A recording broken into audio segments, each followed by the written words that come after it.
Hi guys, and welcome back to Marie's Acrylic and Gel Nails. My clock's about to boing. Now, whether you work for yourself and you run it as a full business, or whether it's just a hobby, you should be making some decisions about the salon that's right for you. So one, will the salon provide or will you go after additional training outside the salon? How can you build up clientele? How to advertise? You know, social media is fantastic now for advertising. Flyers, letterbox drops, is it worth putting it in the paper? There's all sorts of things as far as advertising. Will you be employing anybody to help you out, or is it short term? What retail products, if any, do you want to sell? Is it worth doing that?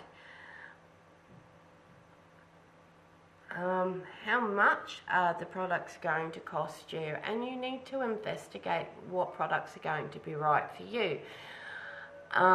If you're going to do it as a small business more so than a hobby, then you really should investigate into products that you're comfortable with using and that give a really good result.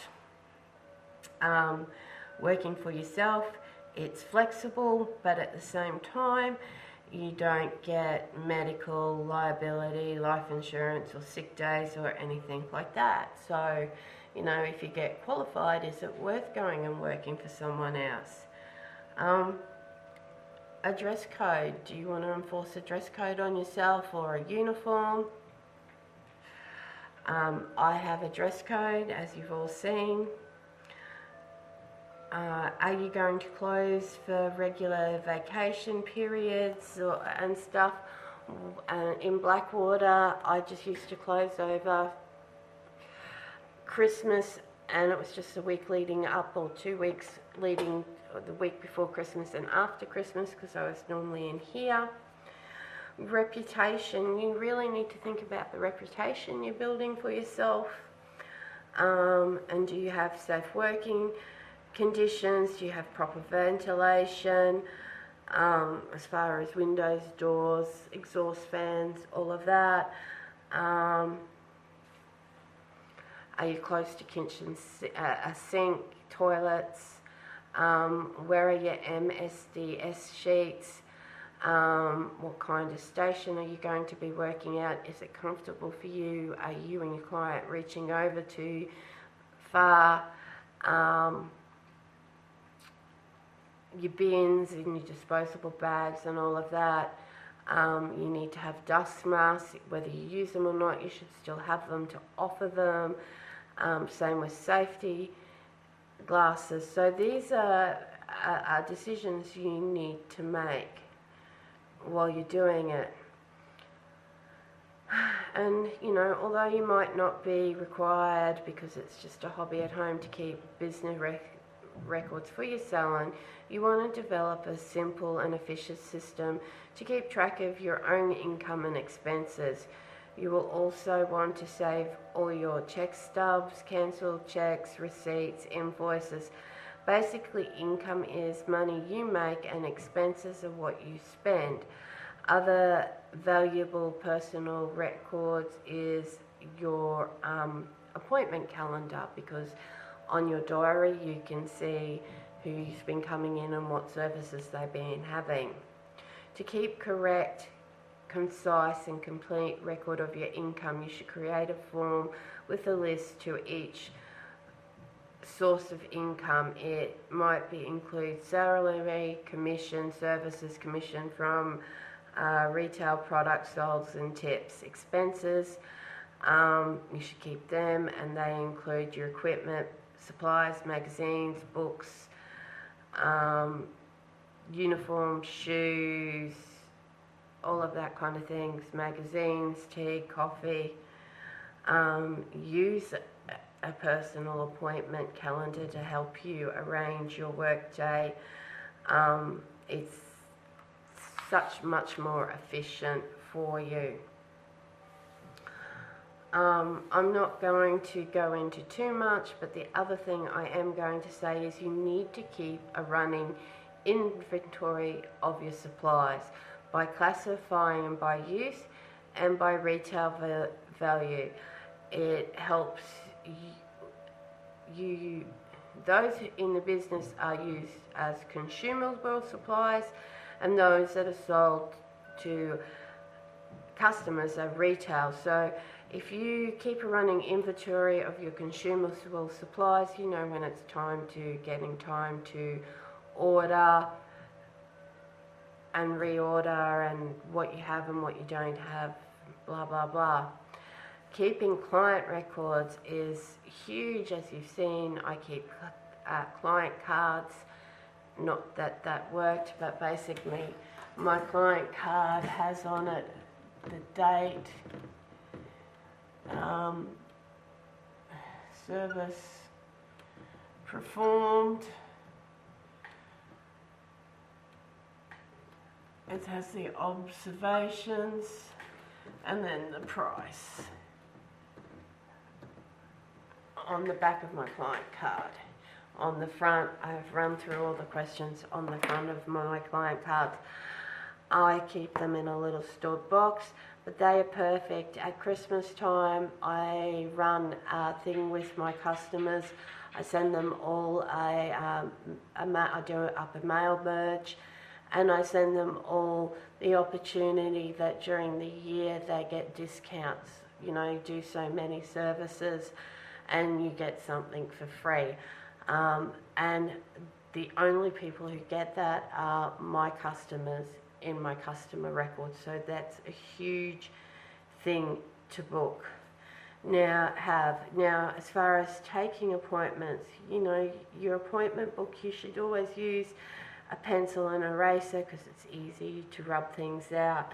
You need to be prompt when getting back and acknowledging your customers. You need to identify yourself on the phone, and you need to be pleasant and talk to them and with them, not at them. Speak clearly, don't mumble, be tactful and courteous, and try and be as helpful as you possibly can.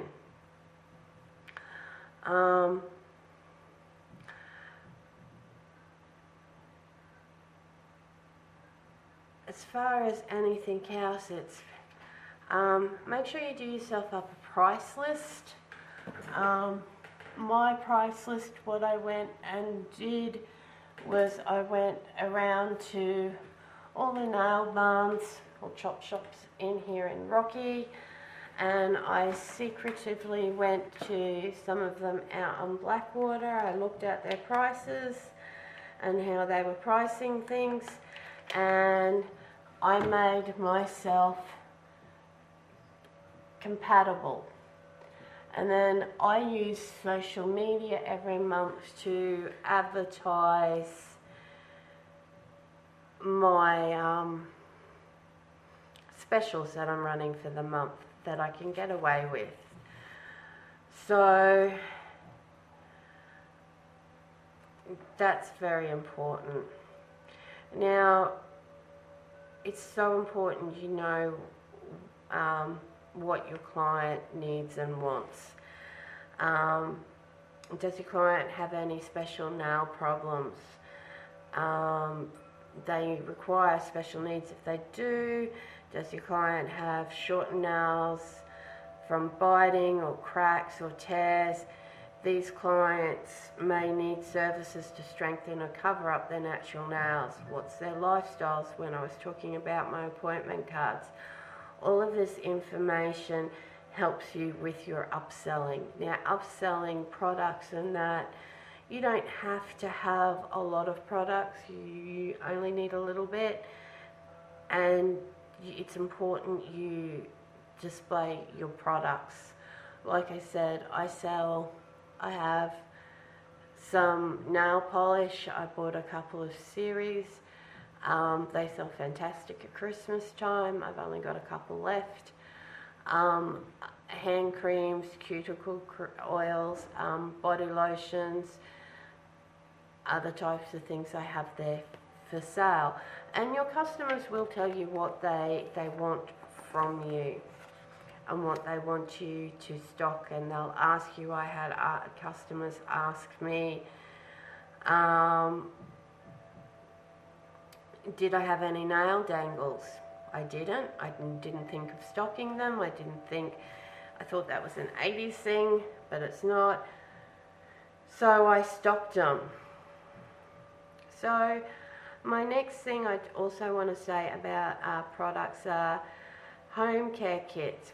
They do bring you profit. Selling a bottle of nail polish can bring you additional income. Selling products in pre-packaged groups brings you super profits.